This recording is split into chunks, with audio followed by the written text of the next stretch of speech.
Hello, and thank you so much for tuning into my podcast. My name is Kara, and I'm a holistic health practitioner for both people and pets. After working for years in the conventional medicine field, I realized that while our lifespans may be getting longer, our health spans are rapidly shrinking. And when it comes to our pets, both their length and quality of life are decreasing. When I turned to functional medicine and a more holistic approach to health, I saw dramatic improvements for my pets, myself, and my patients. Join me each week as I merge natural health for people and pets by focusing on the root cause of disease and applying raw, real remedies that you can use to improve overall wellness for every member of your family, including the furry ones. Welcome to this week's episode. Before we start, I want to share with you an opportunity that will only be available for the month of March. My course, entitled Back to the Basics, Transition Your Dog to Fresh Food, is being transformed to a self-paced course rather than a live 4-week class. Because the format is new, I'm offering this course for free for the month of March. There will be 4 videos, each about an hour long. Lesson 1 discusses macronutrients, the role of carbs, and I talk about my pet's own journey with fresh food. Lesson 2 is about micronutrients and dissects vitamin and mineral deficiencies most commonly found in homemade diets. Lesson 3 dives deep into balancing over time, fresh feeding models, and the importance of variety. In this lesson, you'll learn about my newly published Vital Pause feeding model, and I'll show you how to use my calculator, which is the first ever calculator to offer options for cooked diets. And lastly, Lesson 4 includes meal prep tips, monitoring your dog after switching to fresh, and tips and tricks for tackling common issues that pet parents might experience in the fresh food realm. In April, I'll host a live Zoom Q&A for anyone who's taken the course. All I ask for in return is for you to share a testimonial on your social media and write a Google review once you've completed the course. If you're interested in taking the course for free during the month of March, go to www.rawpawventures.com and click on the Courses tab. There is also a link in the show notes, or you can directly email rawpawventures@gmail.com and ask to be signed up. I hope to see you there, and now let's jump into this week's podcast episode. Hey everybody, welcome back. Today I have Melissa Boland as my special guest, and she is the founder and co-owner of Fourlegger, a mission-based business created to develop USDA certified organic dog shampoo and grooming products for pet parents who are striving to give their dogs the best life possible. Having lost a beloved poodle to cancer caused by exposure to environmental toxins, Melissa places a high value on the importance of honesty and transparency in the pet industry. She's created Fourlegger to be the go-to source for pet parents wishing to purchase safe and healthy grooming products, which are free of any artificial or synthetic additives, are plant-friendly, and are made using sustainably sourced natural ingredients. Melissa, welcome. I'm so glad that you're here today. Yeah, this is fun. Thank you for inviting me. I first came across your products, oh my gosh, like 3 or 4 years ago, perhaps.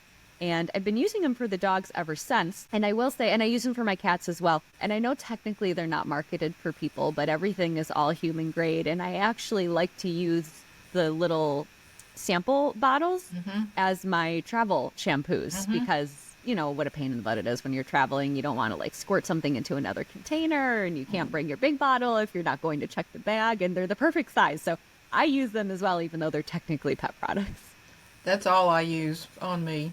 I've got it. I love it. In my showers, it's in foamer bottles at all of my sinks. Yeah. And so that's my hand soap, it's my body wash, it's my shampoo, it's everything. There's actually a lot of two-leggers that are dipping into their four-legger stash. Two-leggers and the four-leggers. Oh my gosh. So I would love to start by having you tell us a little bit more about what brought you here. I've heard you talk about this on other podcasts before, and you know, I think that it's really heartbreaking that a lot of times what ends up kind of landing us in this space is loss and your own personal experiences. But I think that all that does is really just give you a mission and make you want to save someone else from the pain of what you went through. So I think that people listening would really like to hear about that story. Absolutely. And you're so right. I mean, I can just off the top of my head think of a dozen or more companies that are in our holistic space that started because of a personal story. And, you know, people changed careers over it. It became so important to them. And yeah. Me too. Yep. So with me, it started with my 8-year-old little toy poodle named Henry Clay. I didn't know anything then. I mean, I was very much caught up in traditional veterinary practice, didn't know anything about holistics or homeopathics, and thought that was all just hippie stuff. And I've turned into a great hippie now, and I'm Yep. kind of proud of that. Early on, I just did what I was supposed to do, that the veterinary told me, and so as a result, Henry ate crappy food. He went and got all of his shots, just like a little soldier on duty. So when he was 8 years old and was diagnosed with cancer, it kind of caught me off guard. And I think that's what happens to a lot of people. They think, oh, my dog's healthy, and then all of a sudden they're not healthy. But the truth of the matter is there is no all of a sudden. It is what has been done to that dog every day of its life since you've had him, and what I did to my dog. But anyway, his cancer was in his urinary tract, which was a little unusual place for canine cancer to show up, but it was localized, so that was good. So after he had a couple of surgeries over 2 years, and it stayed in the same place and was behaving. But at that time, I was an occupational therapist, had been practicing for many years, and worked primarily with patients with neurological conditions. So when I saw his balance going wonky, and I saw his face beginning to droop, and he started aspirating, I was like, yep, it's metastasized. So the vet told me at that point that he probably only had 4 to 6 weeks of quality life left, mainly because of the aspirating. Yeah. And I just want to interject for people who don't know what that word means. Aspiration is when like food or saliva, things that are supposed to go down the esophagus into the stomach, go down the wrong pipe into your lungs instead. right. The cancer at his brainstem level had affected his respiratory organs and muscles, and just the neurological signs back and forth between the brain.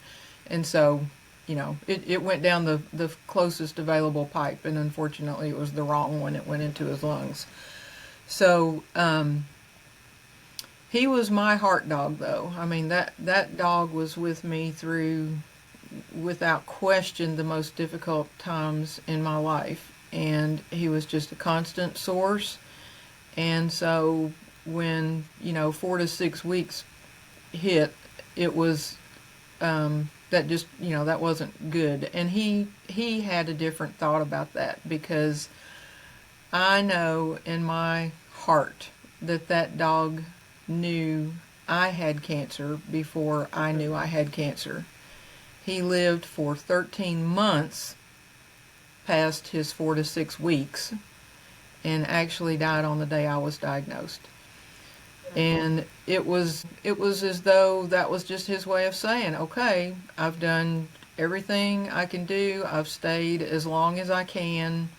Now you need to go get help and get well and maybe do something great. So, Yeah. Wow. there was no time to really reflect on it, because my cancer was extremely aggressive. We started treatment right away. I mean, literally, he died in the morning of November 22nd, 2013. I got the phone call that afternoon confirming my malignant cancer, and I was in the hospital Monday.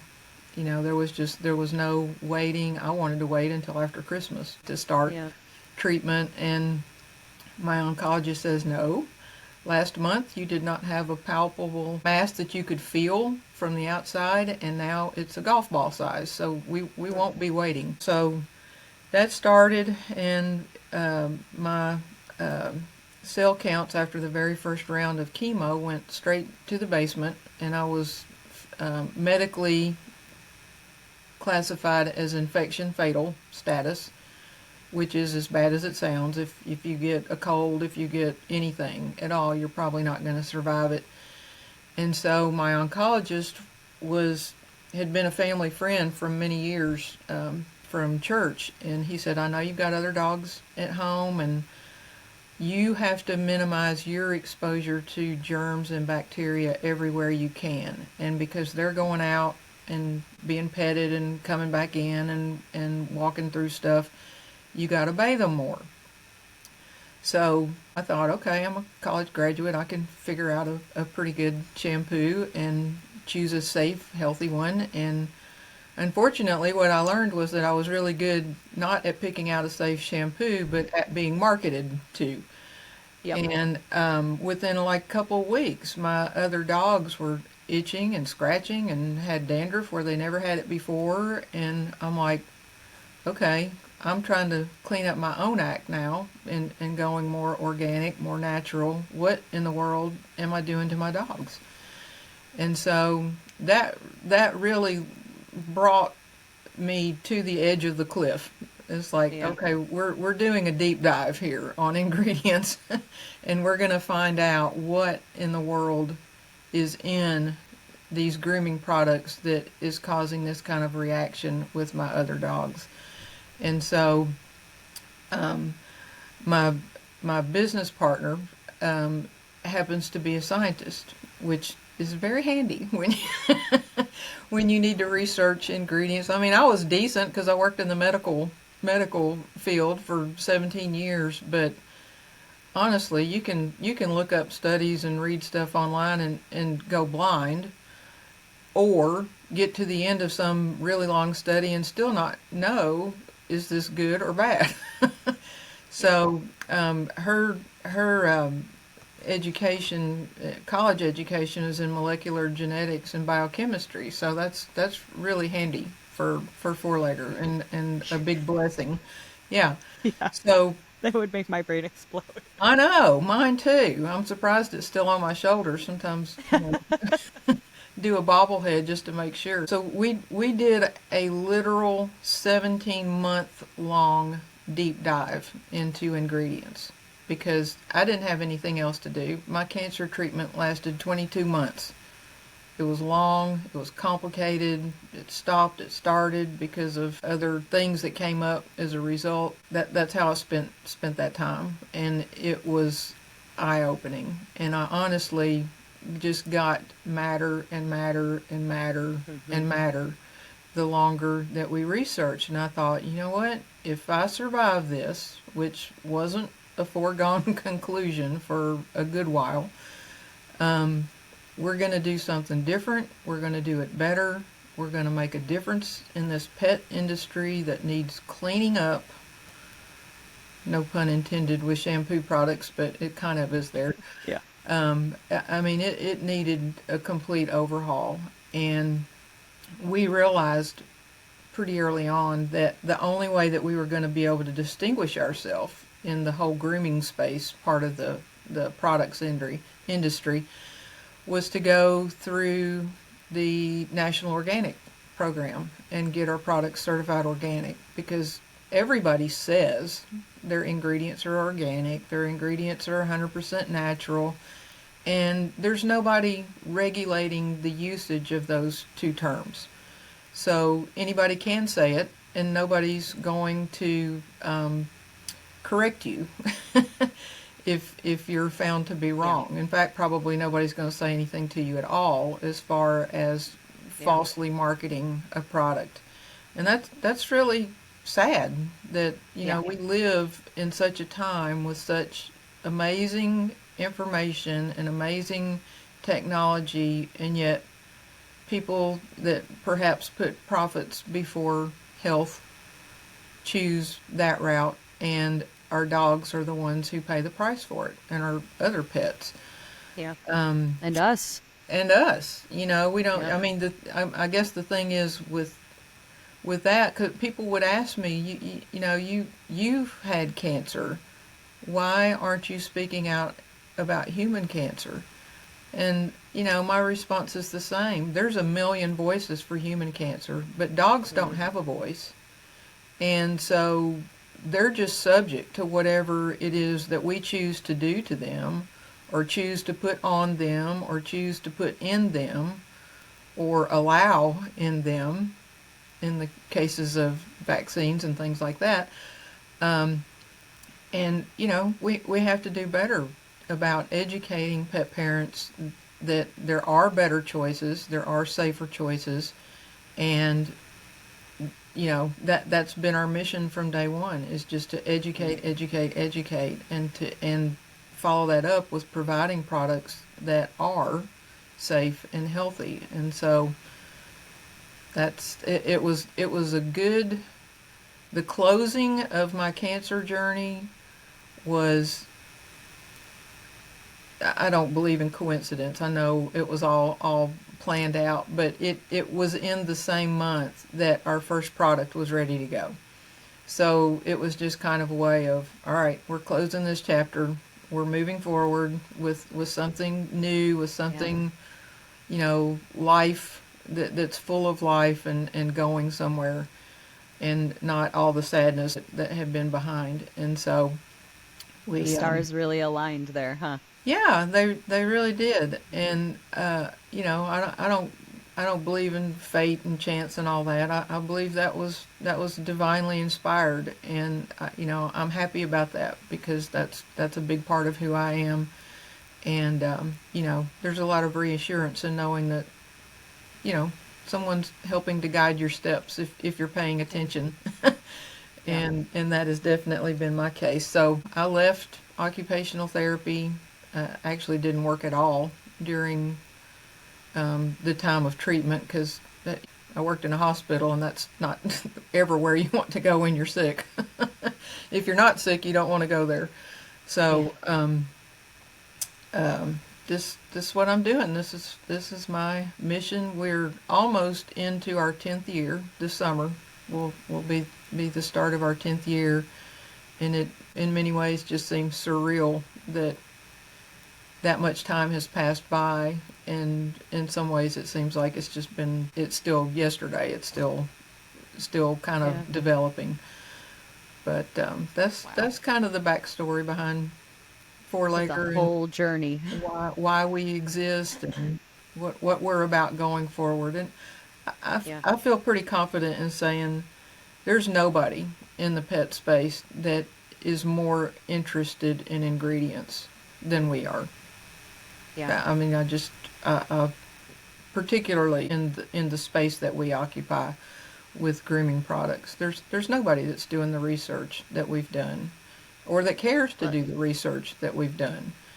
I mean, to have that firsthand experience, right? When something like that happens to you and happens to a family member that you love, be they furred or not, I think it just gives you that passion and that drive, and I get it. Yeah. I get it. It's not something that I take lightly now. It's not, and never will be, just a job. I mean, it's truly, in my mind, it's an honor to be the steward of Henry Clay's mission to help clean up this industry. And I feel like, that's just such a blessing for me, and I'm so happy.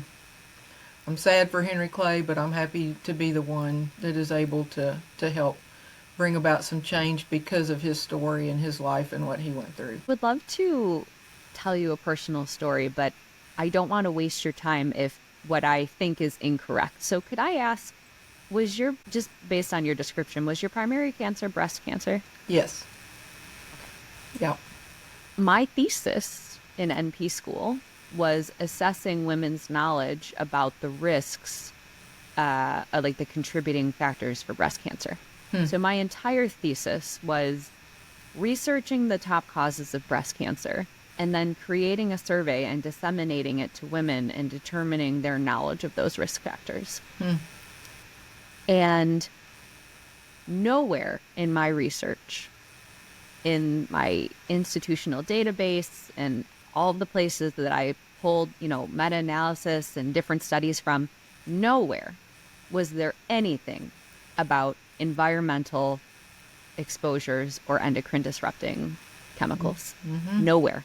Nope. I believe And it. if that's not infuriating, I don't know what is. And I think it's I don't want to use the word funny, but what a coincidence that was my thesis and that was your cancer, and now kind of both of us coming full circle, you creating this amazing line of products that are chemical free, And my frustration with now kind of moving into the holistic space, it took me a while to get here. It's been almost a decade in nursing. It's frustrating because these women in the last 10 years, breast cancer rates have skyrocketed, and especially in young women, 30s.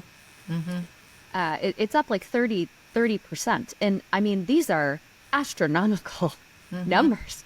And, women are going, and it's the things that you would think of, right? Alcohol. Well, alcohol prevents your liver from clearing estrogen. One single glass of alcohol is actually a risk factor for upcycling your estrogen and not clearing it. And so, like, estrogen sensitive breast cancers, that increases your risk of that, right? But so, like, those things, sure, people know, but nobody talks about these endocrine disrupting medications because a lot of them are estrogen mimickers. And so they go into your body. It looks like estrogen. It binds to that receptor, and it, again, prevents your estrogen from being excreted the way that it should, and it directly increases your risk for breast cancer. But then I watch television, and I actually don't even have cable, but I'm kind of cheap, so I have a couple of streaming services where I don't want to pay for the ad-free version. And so I've been rewatching old episodes of Star Trek, and there's like 3 commercials per episode, and all of them are for like Febreze and Glade scented plugins, and even the commercial makes me want to barf. Right. Because these things are increasing our risk for cancer, and nobody's talking about it on a large scale. Now, once you step into the functional medicine space like I have, we're all talking about it. Right. You go to an academic institution, it is nowhere to be found. No. Very frustrating. No, and it's not. And I don't very often talk about this part of my story because I like to try to keep the emphasis on Henry Clay, but this is a good place to say that when I was diagnosed with cancer, I was only the 3rd person in our entire family, like extended family, that had been diagnosed with cancer. So who were number 1 and number 2? My mom and dad. Neither on either side had any incidents that had been diagnosed, back in that time. Somebody might have had it and just didn't know, but never been diagnosed before. And my dad had melanoma and my mom had lymphoma. And when I was diagnosed, my oncologist says, you need to do the BRCA testing. We need to get a geneticist and do the whole genetic testing. They referred me. She called and said, there's no point in doing this. And I said, why? And she said, because genetically, lymphoma, melanoma, and breast cancer have 0 link. I'm like, so, okay, if that's not a case for environmental toxins, what exactly And what is? Yeah. I've seen people who have had 3 different types of primary cancers, like 100% 0 link. People who have had a thyroid primary and then, a colon primary and then melanoma. And you're like, how could somebody possibly be so unlucky? I can't tell you how many times I've heard people say that. It is not luck.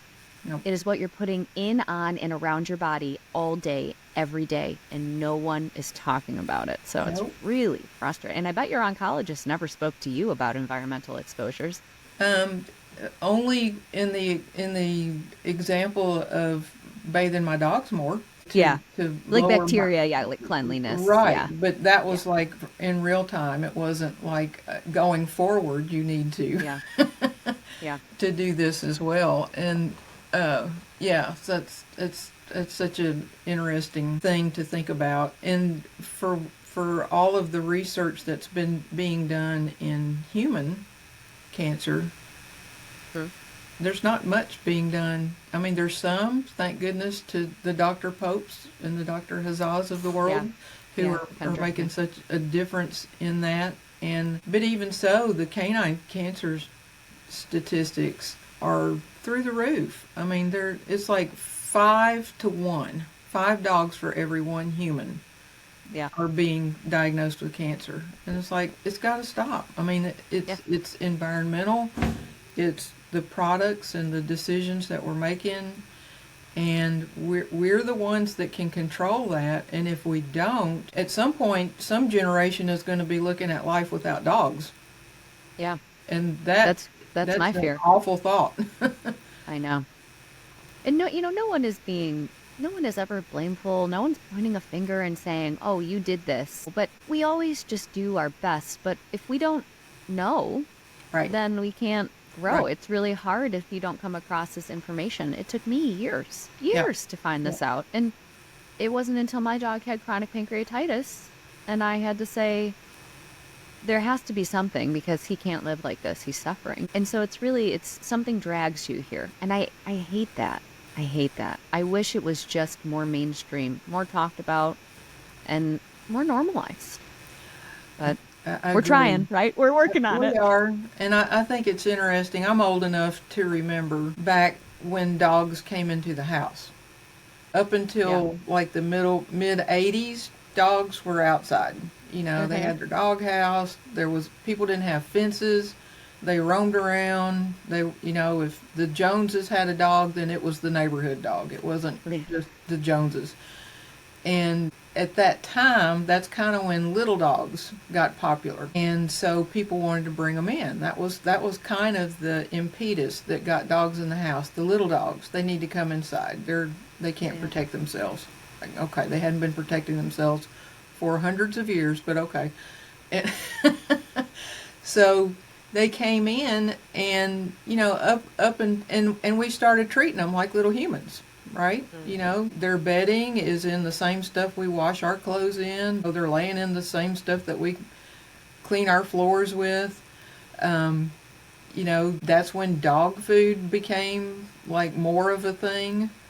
And so we started feeding them according to which bag looked the most colorful and the most pretty.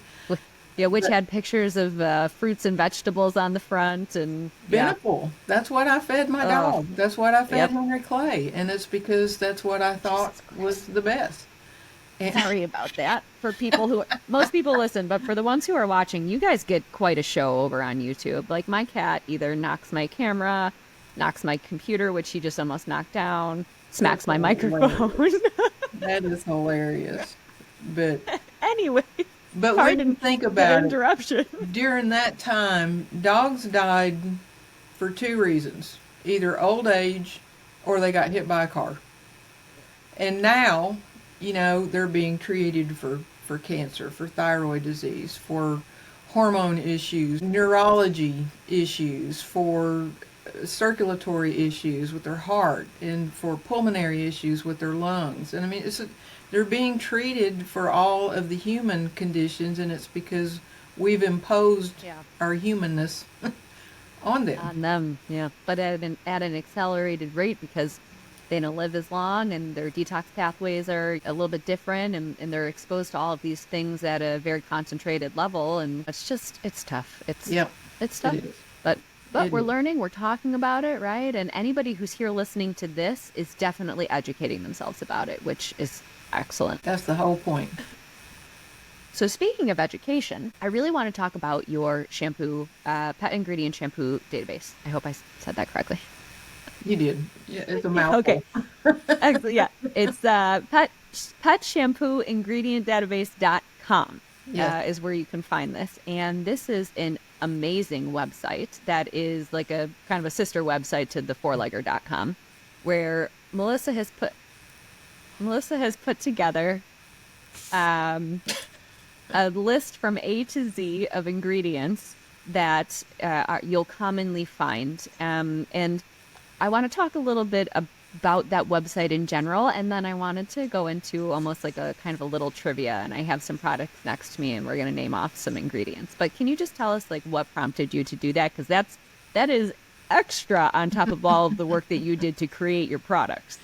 Yeah, and it came about when COVID hit. For that year of 2020, everything just kind of came to a standstill. We weren't out and about as much. And so, like everybody else, I got into cleaning sprees, and my computer was the topic of one of those cleaning sprees. And I ran across all of this 17 months worth of ingredient research that we had done, and I thought, this isn't doing no one any good sitting here locked up in my computer.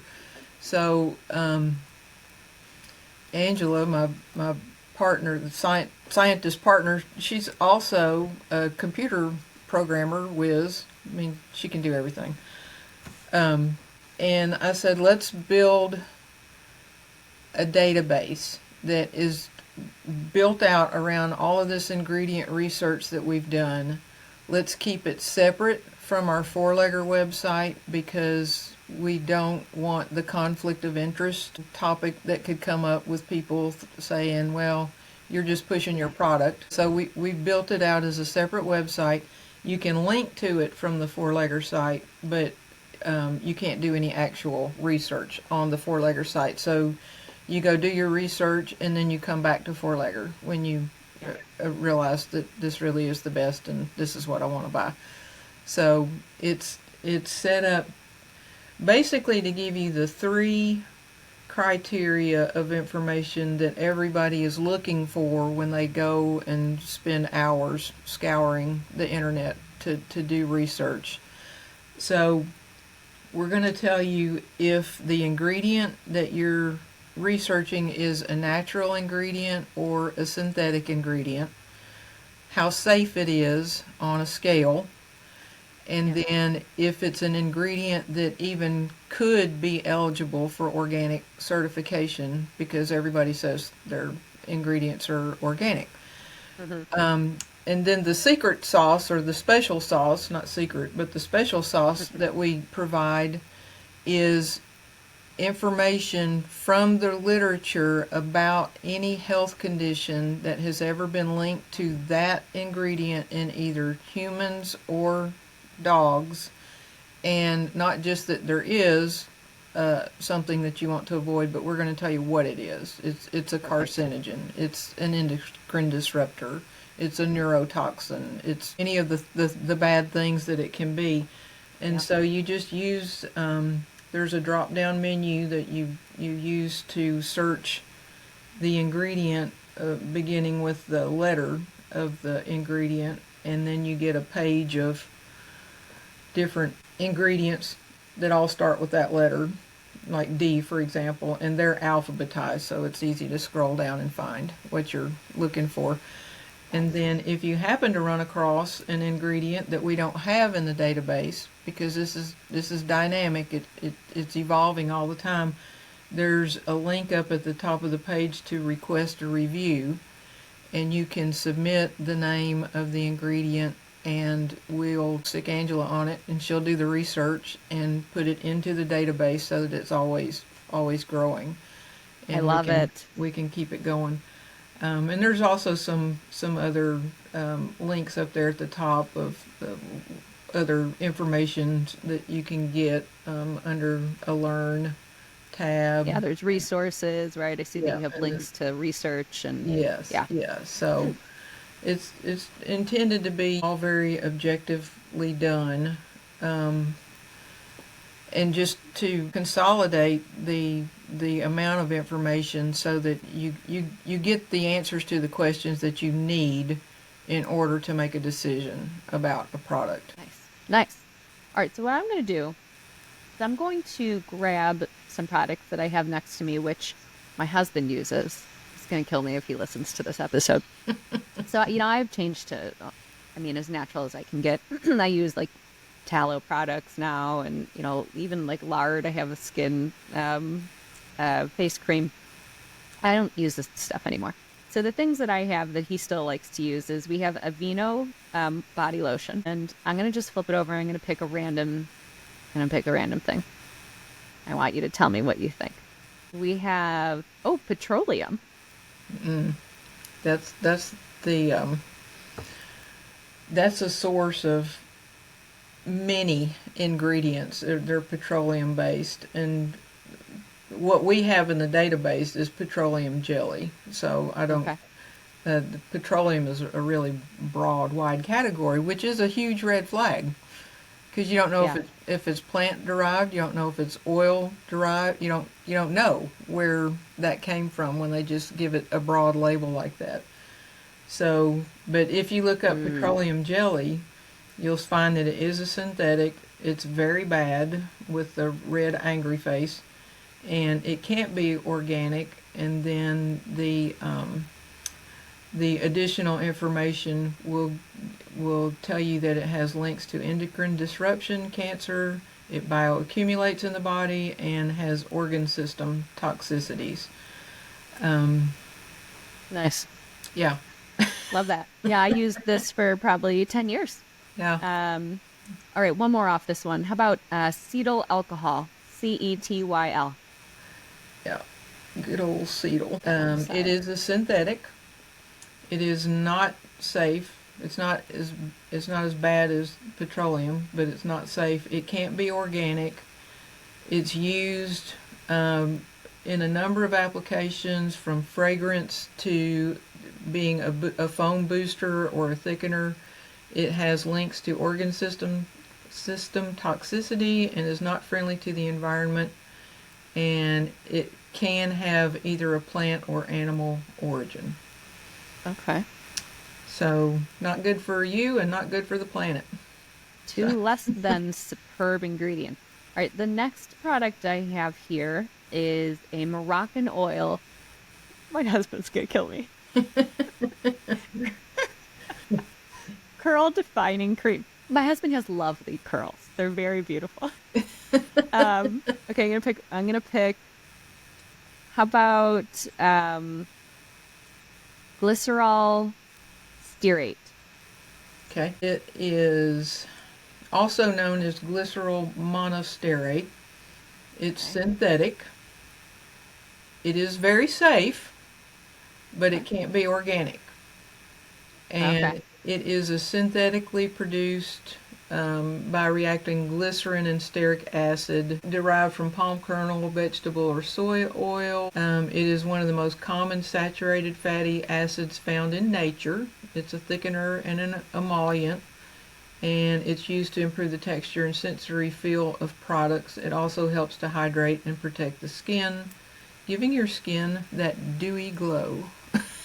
That dewy glow. Not horrible. I mean, really, the only bad thing in that is that it's synthetic. But if it's a plant-based synthetic, then that's probably better. Okay. All right, I'm gonna pick one that I see all the time here. This one is propylene glycol. There's probably about 35 ingredients in this little tiny bottle. Wow. That's horrifying. Yeah, and you can't read them. So no. I mean, especially once you're my age, you can forget that. I know. Do you see me squint? It's so close to my face. My nose is practically touching it. So propylene glycol is a synthetic. It's in the very bad category again. It can't be organic. It's used as a skin conditioner, but has links to skin irritation, organ system toxicity, and can increase the skin's absorption. And that is why that one is so dangerous. Because the clever marketers in shampoo will call that an enhancer. That's what you'll see in the ingredient list. Okay, well, what is it enhancing? It's enhancing skin absorption. So that can be a good thing or a bad thing, depending on what the other ingredients are. That it's helping speed up absorption into the body. So, for instance, if it's one of the most common preservatives still 10 years later in both human and pet shampoos is called DMDM or DMDH hydantin. And nobody knows what that is, but when you find the research on it, it is actually slow releasing formaldehyde. Ugh. So that's gross. Yeah, that's kind of like the ultimate preservative, isn't it? You know? Not bad. And it bioaccumulates in the body, and that is commonly packaged with the enhancer. Oh, the cetyl alcohol, yeah. Cetyl alcohol. So you're enhancing something that's going to bioaccumulate in your pet's organs through the skin. Not a win. Not a win at all. Not a win.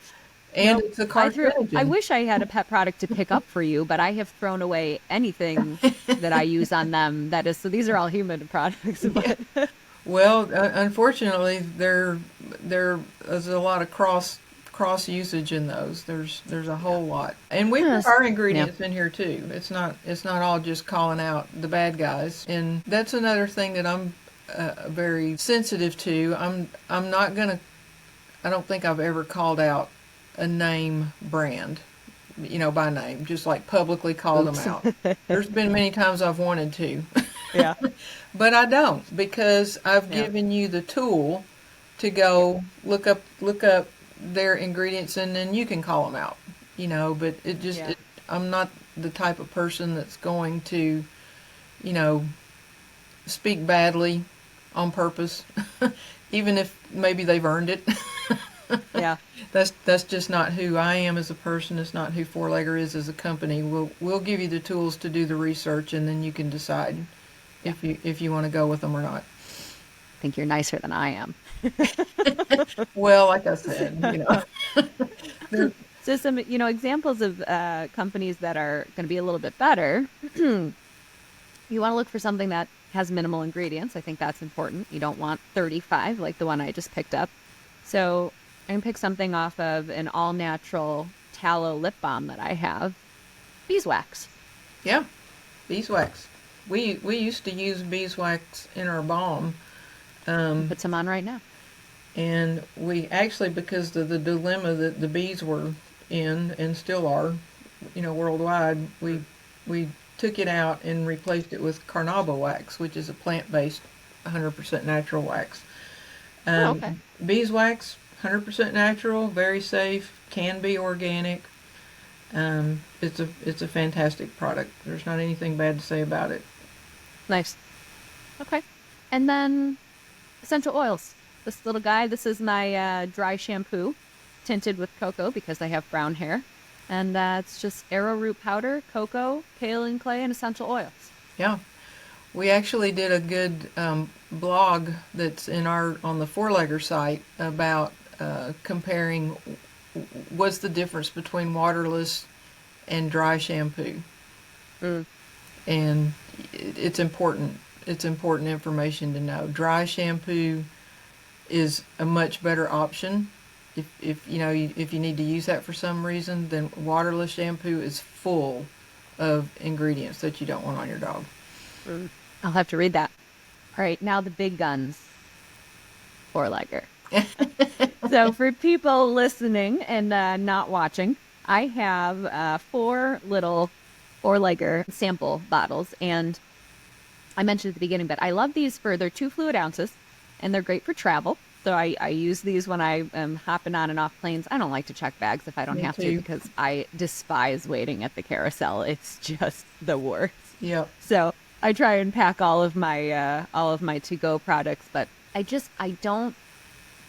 usually don't bring my bar shampoos and things like that when I travel, because you have to have like the caddy and you know what I mean? So it's just not the greatest for me for travel. So I like to use these little guys, and they're the perfect size. So what do I have here? There's a cedar and peppermint one, a lavender, which is my favorite, lemongrass, which I love for pest prevention, and then you have an unscented as well. These are the 4 that I have. Mm-hmm. And you have a lot of different, scents isn't the word, formulations. Mm-hmm. Can you talk to us about the different lines that you have? Yes. The original line that we have, it doesn't really have an official name, but I call it our general use kind of line. So for pets that don't necessarily have any skin or coat condition or anything that they're dealing with, which is becoming a really rare thing. Almost seems like every dog has some kind of skin or coat condition. But it's just, mainly your dog's dirty and needs a bath. That's kind of the criteria for that. It's more the groomer line, because we have it in gallons, which they're, that's kind of their volume marker. And it's all of our shampoos have the same base, so the same soap base. And just I want to interject this here right quick. When it comes to cleansers, whether it's human, animal, for your laundry, for your floor, whatever, there's only 2 kinds of cleansers. There's only 2 categories of cleansers. There is 100% natural soap-based cleanser, which is centuries old, and there's detergents. And detergents Okay. automatically means synthetics are involved, artificial ingredients are involved, fragrance is involved. All of the things that you want to be avoiding are in detergent-based shampoos. And unfortunately, that makes up the vast majority of the cleansing market, the cleanser market. So it doesn't matter what anybody tries to tell you, there's only the two categories. It's either a very high quality soap based shampoo. Now, there are some low quality soap based shampoos that, still use antiquated methods and, wind up with lye or something. You imagine some grandma over a cauldron, Yeah. stirring it up.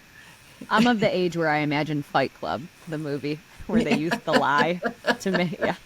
Yeah. But I like the ancient grandma better. Yeah, yeah. And so even with a 100% natural soap-based cleanser, it's still important to choose the ingredients that go into that. So you don't Yeah. want artificial or synthetic lavender for your scent. You want 100% natural lavender for your scent. You want 100% natural lemongrass. You don't want to be using other ingredients in conjunction with that. Otherwise, you just consistently bring down the quality of what could be a good soap-based cleanser.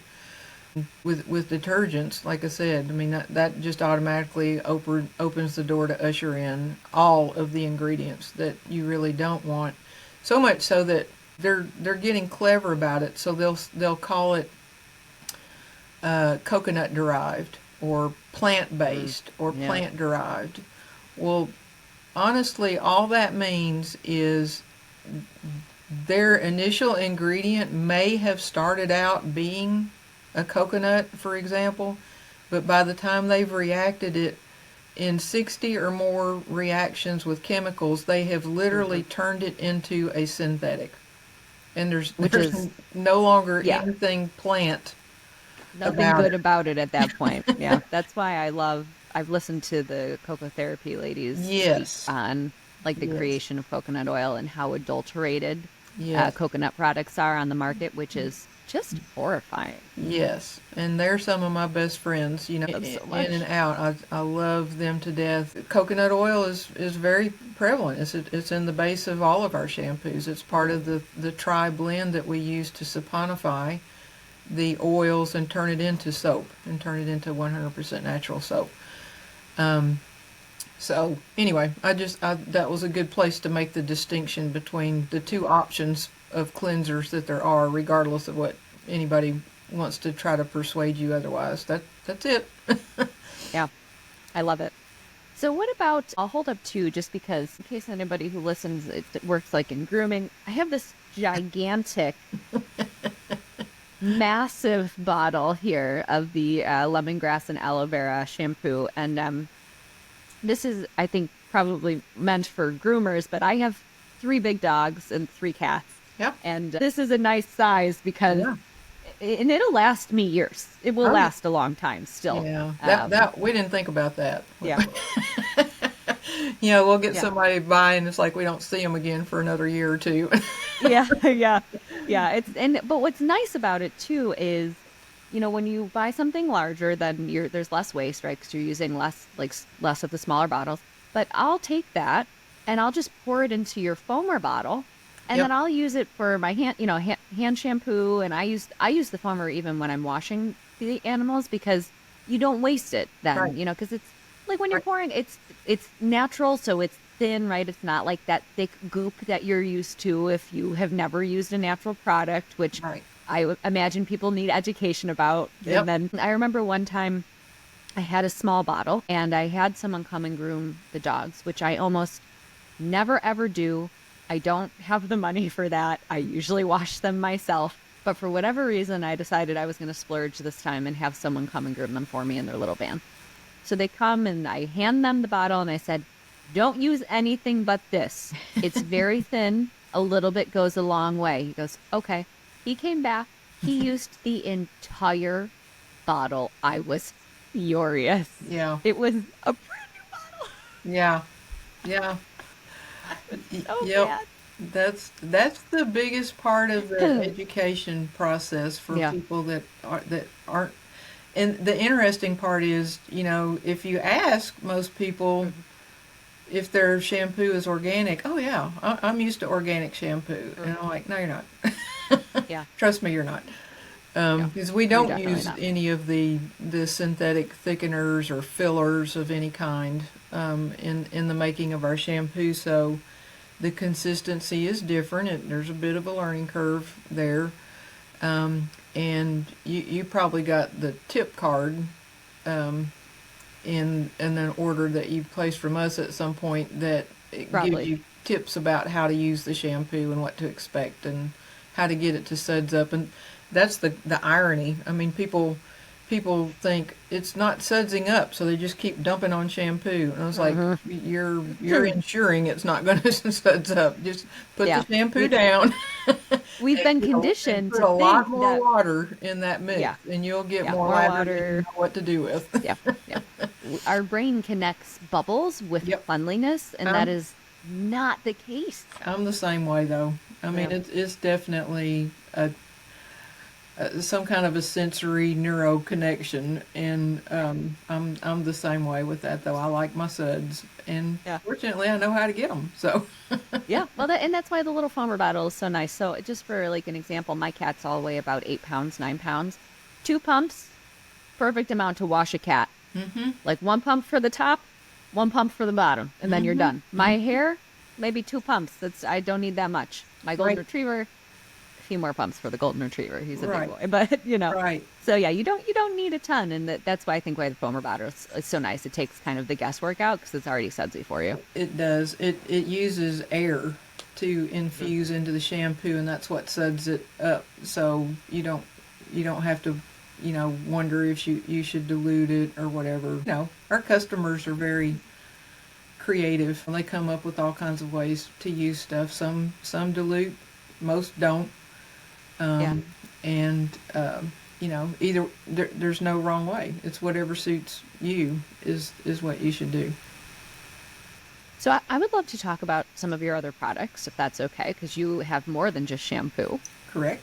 Um, so I'm going to pull up one of the things that I love, and I'm going to be moving back to New York this summer. And so come winter, I'll be needing a paw balm. And you have a certified organic healing balm for nose and paw pads. And my golden retriever gets chapped paws like nothing else.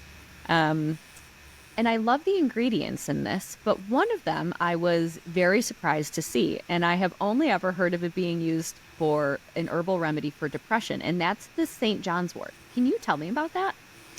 Yes, it was. I'm gonna pull it up here too. And while she pulls that up, I'll read some of the other ingredients, which are all excellent. So there's an organic hemp seed oil, shea butter, the carnauba wax, which we talked about is the substitute for beeswax, and then calendula, beautiful soothing flower, and then some rosemary essential oil, which I imagine is for the preservative. Yes, exactly.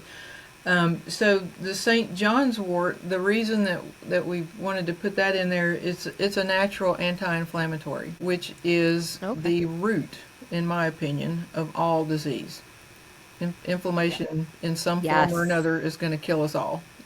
Whether it takes a course to disguise itself as cancer or yeast or some Hmm. other disease process, I believe that inflammation is the source of all of that disease. So it's also antifungal. It's an antiseptic. It's an astringent. I mean, it has all kinds of great uses for the skin. So for being an astringent, it helps to tighten up the pores, after the bath and seal the follicles so that dirt doesn't just wind back up in underneath your dog's skin right away. And Hmm. it helps to improve the health of the skin. So, and it's also good. We named it nose and paw balm, but it's actually good for any area of skin on the body, which is the entire body. Um, Yeah. because So you could use it for like a hot spot or you something could like use it that. for a hot spot or a bug Okay. bite or a rash or, the only thing that I wouldn't use it on is a yeasty spot because you want that to be dry instead Okay. of moist. Yeast thrives in a moist environment, so you don't want to use something that's going to help hold moisture up against the skin in that situation. Okay. So, but pretty much for anything else that's not of a fungal nature, it's fair game for. And humans, I mean, goodness, my Angela's mom uses it on her elbows and her heels to soften them Okay. up, and my niece has used it for her baby diaper rash before. Amazing.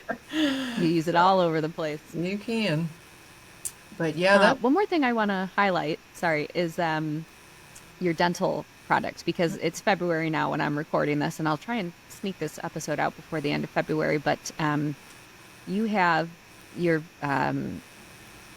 dental powder, and I personally have not used this, but I'm very interested in it. I was looking at the ingredients, and I'm lucky that for the most part my pets have pretty good teeth. They right, love their raw meaty bones. right. But for people who are looking for some kind of dental product, especially in the month of February, our Pet Dental Awareness Month, can you tell me a little bit about this? Yeah, it's actually based on canine physiology.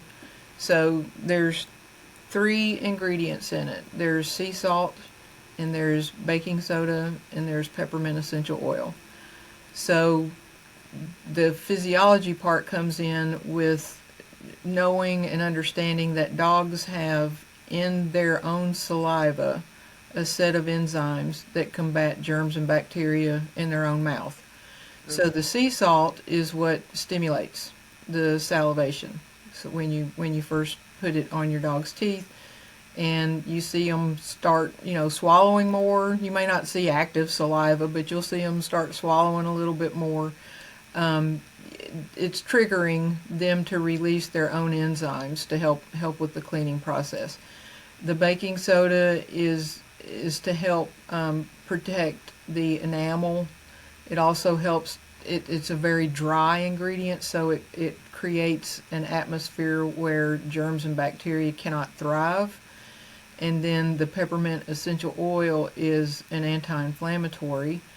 And it's also very cooling, so that if your dog does have maybe red inflamed gums or something already, it's very cooling to that and feels good to them, and helps to make their breath smell pretty good too.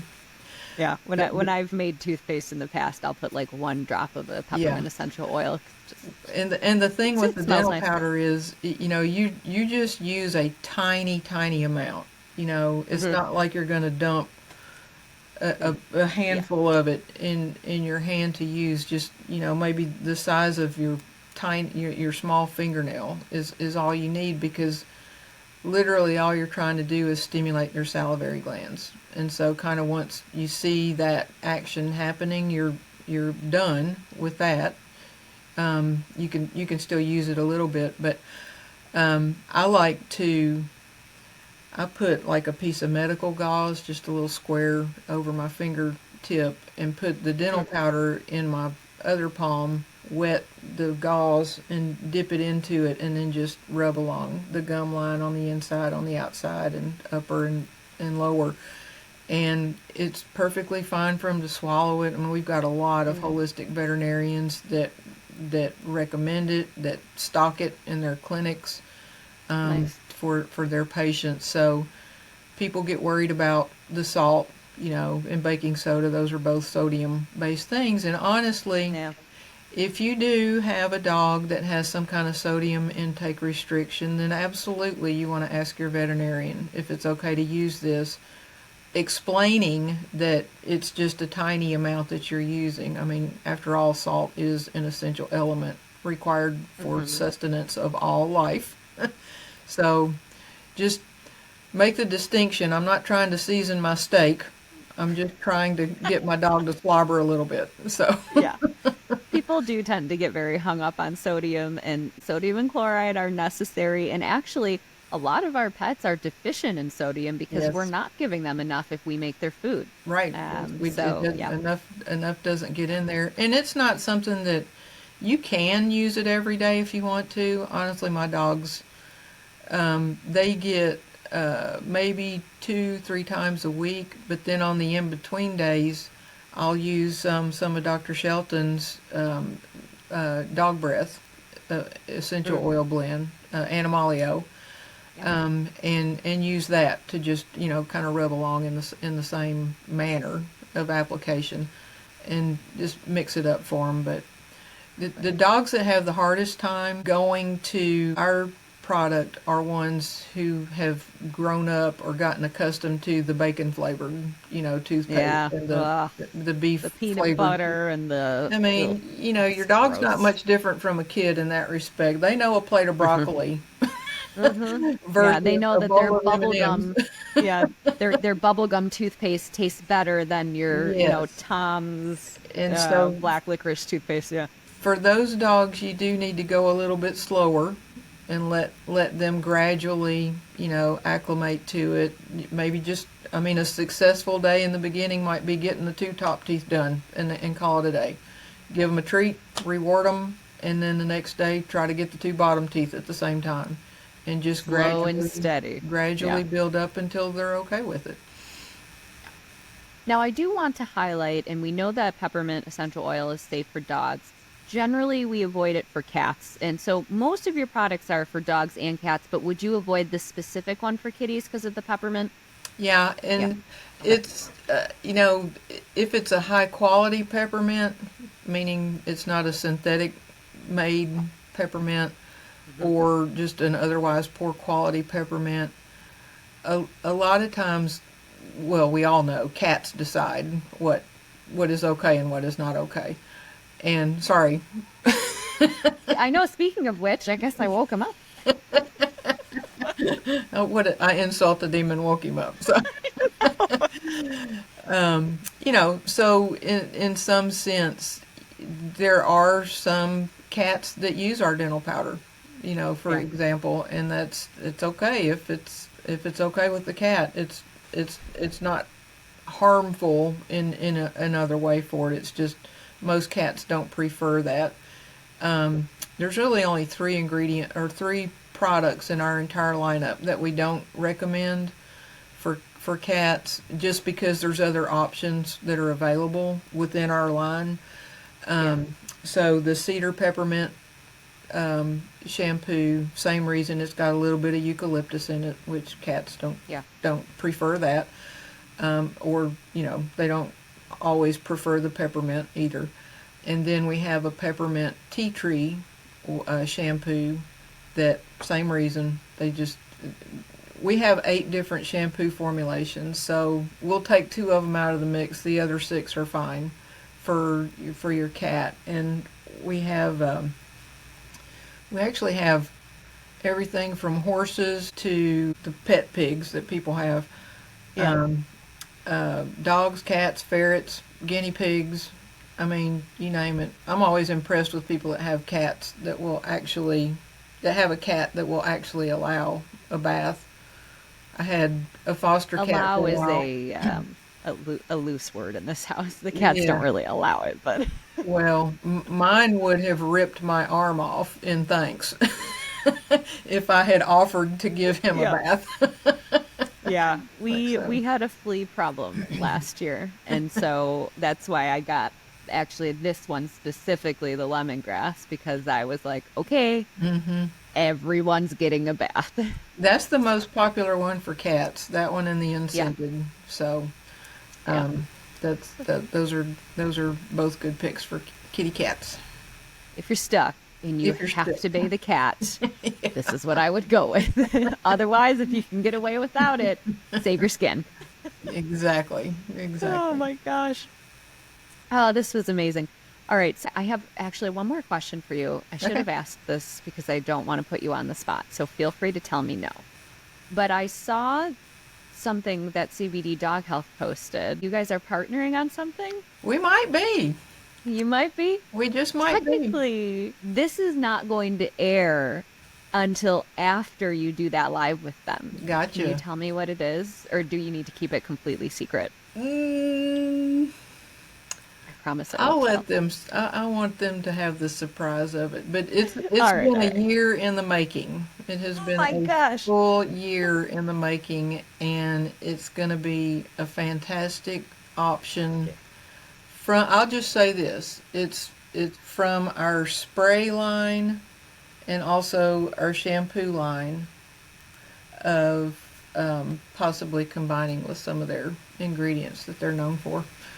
That's so exciting. All right, well, you know what I'm going to do then for people listening? I will wait until after you guys do that live. I will put this episode out directly after, and then you Yeah, will know that you need to run and buy their new product. I don't care what absolutely. it is. I think I'm going to be buying it. So, Yeah, oh, this is amazing. it's a really unique concept and one that nobody else is doing. So I think that people are going to be pretty happy with it.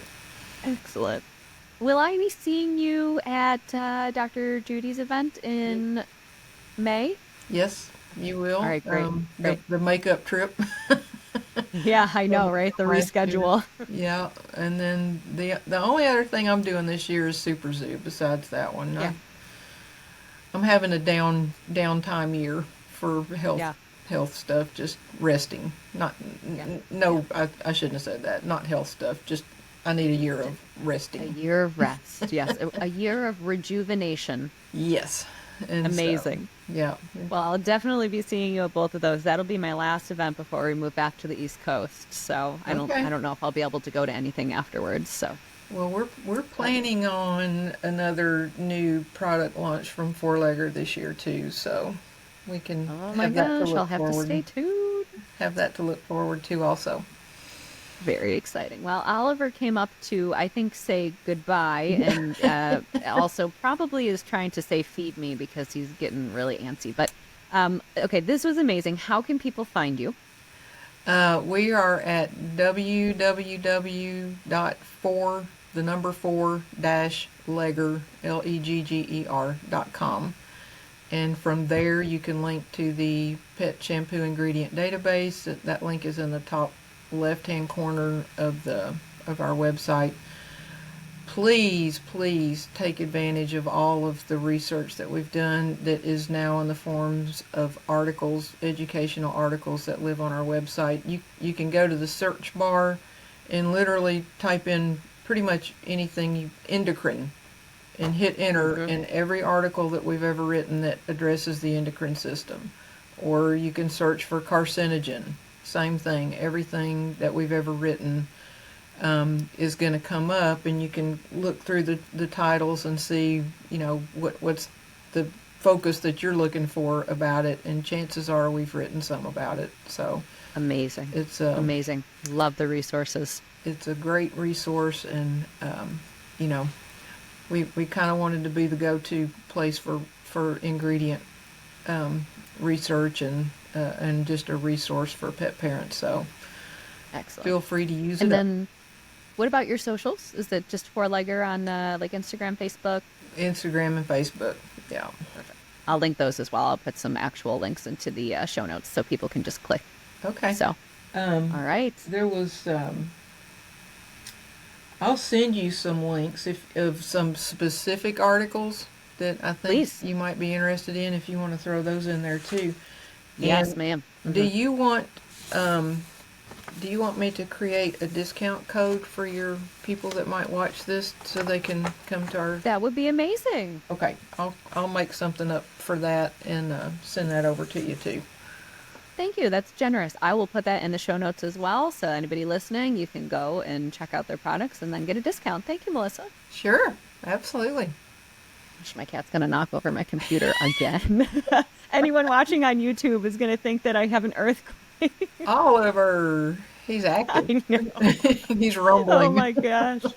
All right. Well, thank you so much for being here. I cannot wait to see you in a couple of months. I cannot wait to try out whatever these new products are. I will be watching and hovering, waiting to buy. Yes, So, yes.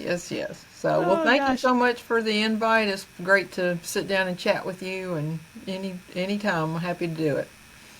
All right. We'll talk soon. Bye bye. Okay, bye. Thank you for listening. Please remember that you, yes, you, are the driving force that helps keep small businesses and platforms like mine running. So if you liked what you heard, please like, share, and most importantly, rate this podcast. It's the only way we can reach more people and spread the word about natural health. None of the conditions discussed or recommendations given are meant to replace the advice of your health provider. So if you have concerns about yourself or your pets, please confer with a human or animal health practitioner. Have a super fantastic day, and I'll see you next week.